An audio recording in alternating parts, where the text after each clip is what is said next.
Uji e ndjen atë që ne I themi. Ndjen qëllimin pas asaj që ne po I themi.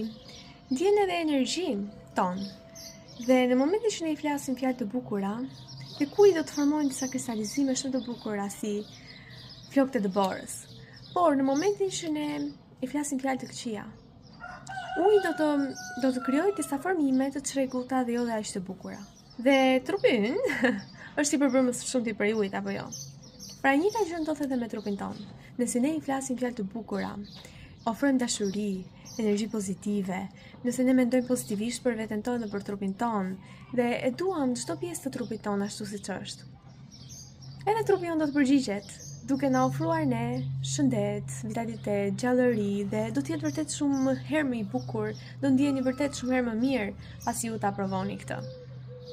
Nga ana tjetër, nëse ju e karikoni dhe ujin tuaj me energjitë shëruese dhe energji të bukura, I thoni ujit që I bukur, të dua, e gjëra të tilla të bukura si këto. Nëse ju e pini ujin më pas, edhe kjo do të jetë shumë e fuqishme për t'ju mundësuar ju shëndet, vitalitet, gjallëri, sepse ato kode që ju po karikoni tek uji juaj, po I merrni edhe ju tani më duke pirë këtë ujë si karikim për trupin tuaj.